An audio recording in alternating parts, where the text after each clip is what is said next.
In what follows, you want to think of this familiar figure.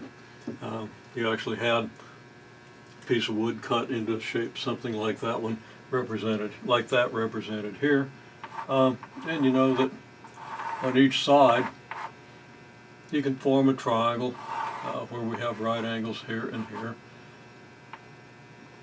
Similarly, in this direction. Okay, and this does represent a right triangle in the projection that we're using here. And we have a certain slope in this direction, a certain slope in this direction. And we could take a vector in this direction and a vector in this direction. And of course this vector would be parallel to any line that passes through this point here.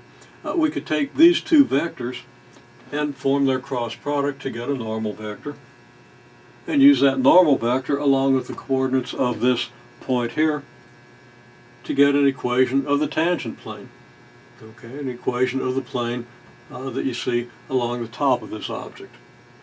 Okay, well, that should be familiar because you were asked to do that with an actual tangible shape you could hold in your hand and measure. I want to make a little transition from this figure to the kind of figures that we're going to be looking at. And one thing I'll warn you about, unless I've found time to redo the videos that follow, is somehow my brain isn't connecting very well today, and I kind of didn't always anticipate what I was about to say, so not everything is as easy to follow as I would like, although I think the whole idea, if you understand this, will be pretty transparent. Okay, now what I want to do is I actually want to think of this point back here. And I want to think of the back face of this thing rather than the front face, and the side face over here, the two faces of this object that aren't visible right now. And what I really want to do is I want to just kind of open this up and remove the two faces that are visible, so that we're looking at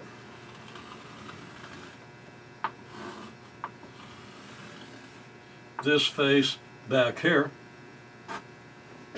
or off to this side, and this face, we'll call that back here.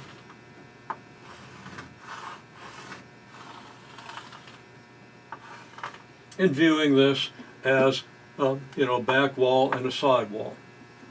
And then we want to kind of get rid of everything else. I'm going to leave it there, but I'm going to kind of smush it out or smudge it out. Yeah, that doesn't want to smudge much, does it? Maybe I got a bad spot in my cloth.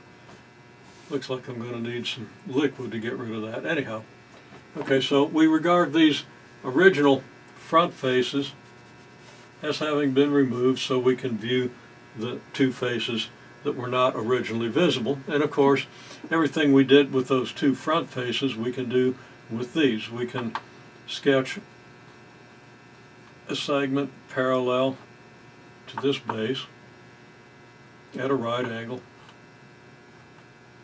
to the vertical corner,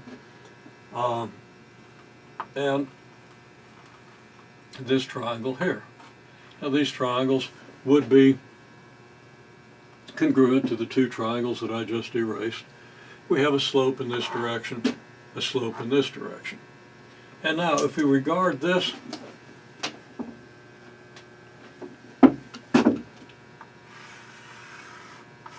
as what I'm going to call an x prime direction, not necessarily the x prime axis, not necessarily the x axis, because this in general will not be the origin, but an axis parallel to the x axis in the xy plane.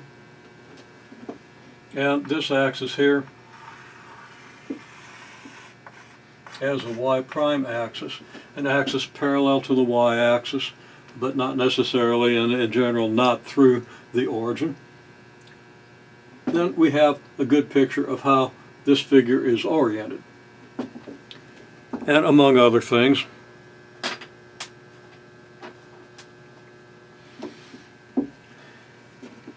if we know,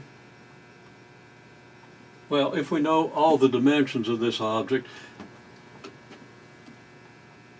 then we can easily determine this distance here and this smaller distance here.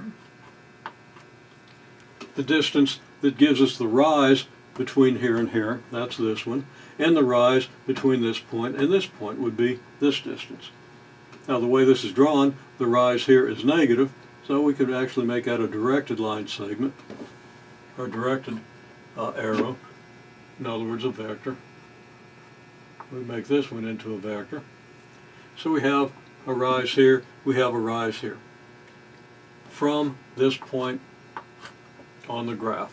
The rise is positive if we go from here to here, negative if we go from here to here. Now in the examples we see, I think both rises will be positive, but this gives you a general picture. So now we have draw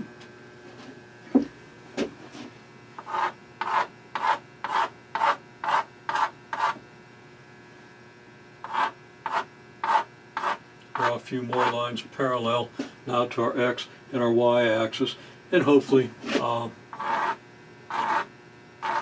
few vertical lines.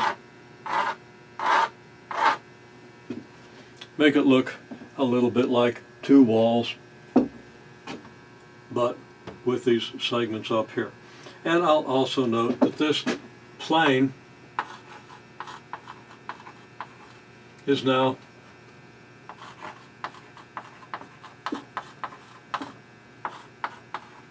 parallel to the YZ plane,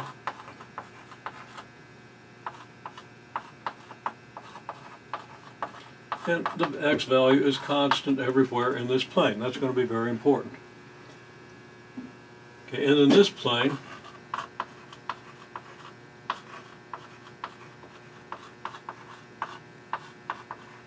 it's parallel to the XZ plane.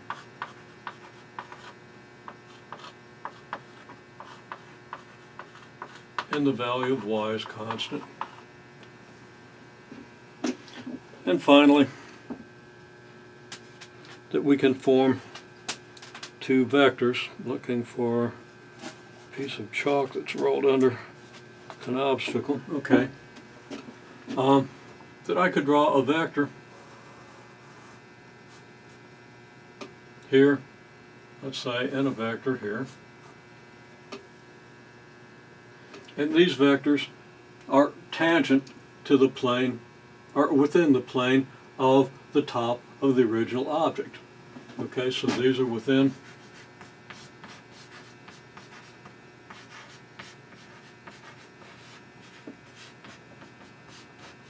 the plane of the top.